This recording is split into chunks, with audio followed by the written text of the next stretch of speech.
Hi everyone, this is Dr. Rukmani Chaudhary and you are watching Dr. Rukmani's Health Update. My today's topic is eosinophilia. So in today's video, I'll be talking about eosinophilia and why their count is raised, why this condition arises, eosinophilia, what are the causes behind this, signs or symptoms. We'll talk about best effective homeopathy medicine and treatment in allopathy.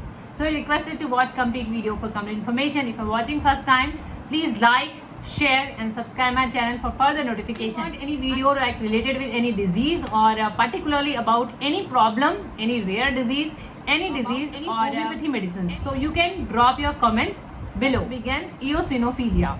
Eosinophilia is the condition and that is the high eosinophilic counts. Then what are eosinophils?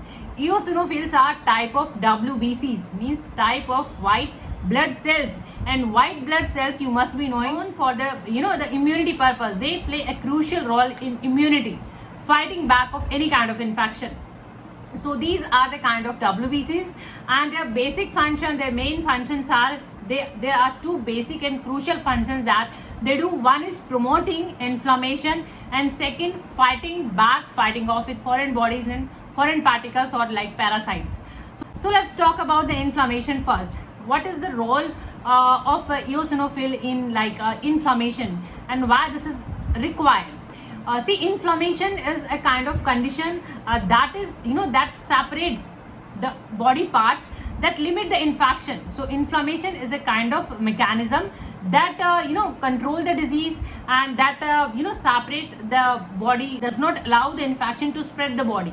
So this is the main function of eosinophils, that they promote the inflammation and they limit the infection. They limit the inflammation to the certain tissue and they don't allow the infection to spread the other body parts. So very crucial function of eosinophils. So number one. And the second one is that they fight back, they fight off with the foreign bodies that enters in the body and the parasite, any kind of foreign object or foreign bodies, they fight back, they kill them and they provide immunity. It may happen normally that you may have eosinophil, raised eosinophils normally, and they like within some week or within a couple of months they get normal.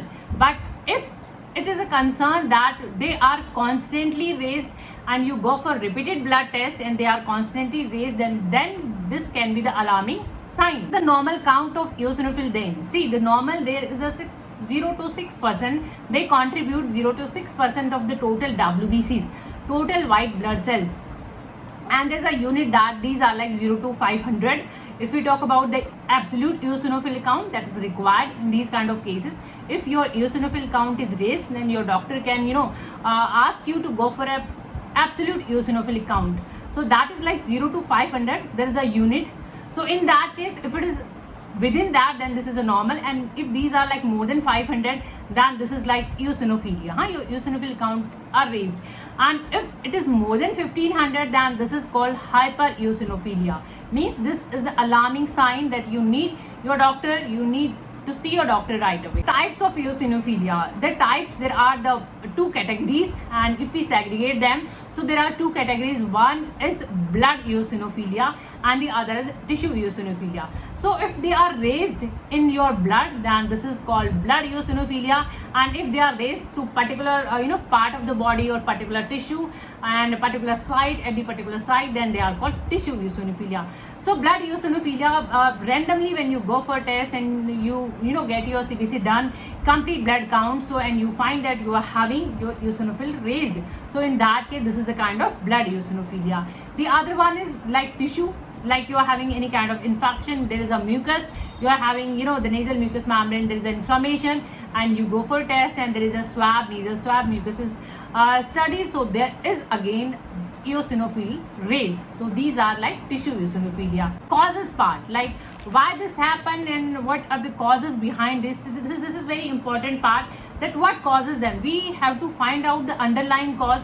Your symptoms entirely depends on your underlying cause, and your treatment again depends on underlying cause. So that is the thing to know, that what causes them, and there can be the different causes. Even certain drugs, certain medication can cause eosinophilia, like they can increase, they can raise the eosinophil count. So if it is found that it is due to certain medicines, so you are asked to discontinue that particular medicine, and this can be due to under certain cancerous conditions. There can be certain tumors, cancerous condition, Hodgkin's lymphoma, leukemia. There can be tumorous cancerous condition. So if it is so, there can be the treatment of cancer.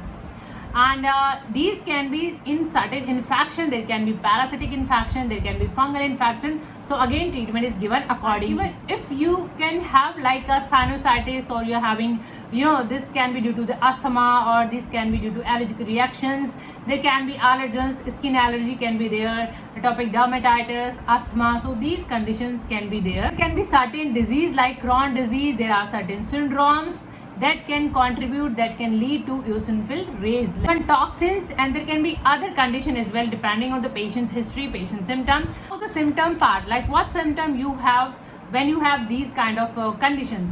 Symptom entirely depends on underlying cause. Again, that what cause, whether you are having like due to asthma, so there can be breathing related problem, or if you have any skin problem, skin allergy, so there can be the skin irritation, skin itching and skin rash.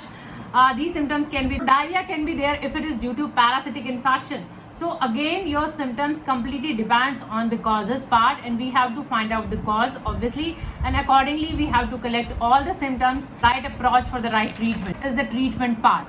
This is a kind of protective mechanism, defense mechanism your eosinophil may raise. So this is not a cause of concern if it gets normal in some couple of weeks. So you just get done your blood test repeatedly, just get still raised, so then there can be the cause of concern. Treatment part is basically in allopathy is like underlying cause, that whether you are having any kind of infection. If it is a parasitic infection, you are given anti-parasitic medicine, and if it is due to fungal, then again antifungal medication, and if these are due to cancer or tumor, you are given treatment accordingly. So in allopathy, your underlying cause is important. Homeopathy, your underlying cause important. Yes, we have a specific medicine, we have clinical medicines, we can say that according to your disease, but we have individual to be more individualized.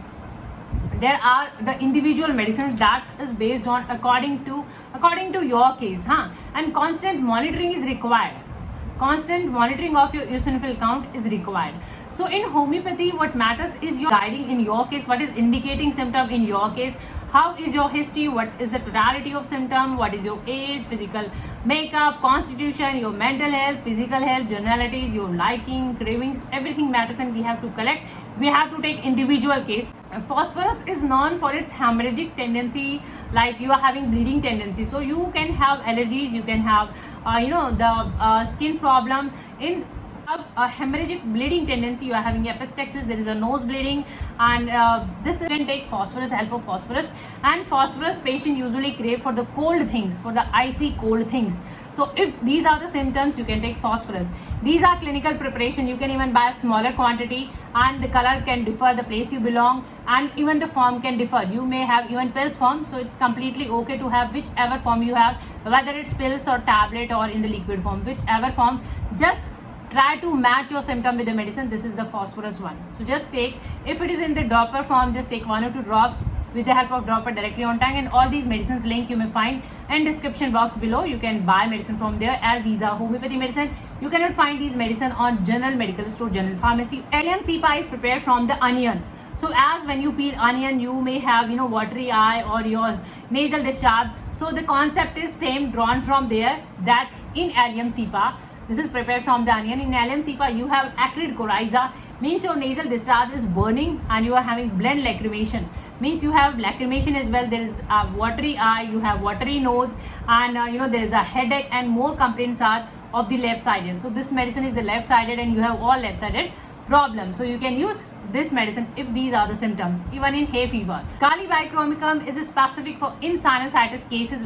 If you have sinusitis, means inflammation of your sinuses, so in that case we prescribe Kali bichromicum. Inflammation, again eosinophil raised in an inflammation.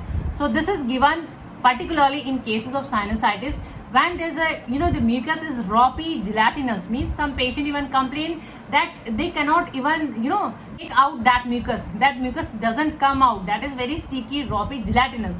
So if these are the symptoms, you can take Kali bichromicum. Arsenium album is a polycrest remedy, very familiar and very broad spectrum, or covers there are a lot of sphere of action. There is a skin, skin allergies, respiratory allergies, asthma, skin allergies, atopic dermatitis, or even mental health symptom, that there is a restlessness, and there is anxiety, there is a fear. So these symptoms covered up by arsenicum album, very effective medicine again. And there is a midnight aggravation. Your all complaints are aggravated around 12 or 1 a.m. So if these are the symptoms, you can take arsenicum album. Dr.Rukmani German 84 medicine. This is in the draw form, and this is inhalant allergy. Means you are having any kind of dust allergy or any allergens. So inhalant means through your respiration, respiratory. So if these are the causes and risk factors, so you can take help of this medicine. This is in the draw form, just 5-10 drops in some water, and just have it like before having your meal.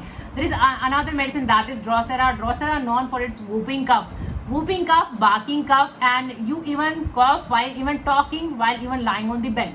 So these are the symptoms of Drosera rotendifolia. Very good, very effective medicine. Can be taken like directly on tongue oral form. And I have put like pictures of Wheezal WL46.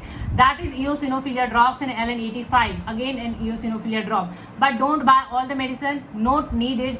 Just focus on your case. Match your symptom with the medicine and try to buy medicine according to your case. Medicines link are given in description box below. So hopefully this video can give you some amount of help. If you find this video knowledgeable, informative, please like, share and subscribe my channel. Press the bell icon to get notified. Thank you for your time. Thank you for watching. Keep watching, keep supporting. Thank you so much. Thank you.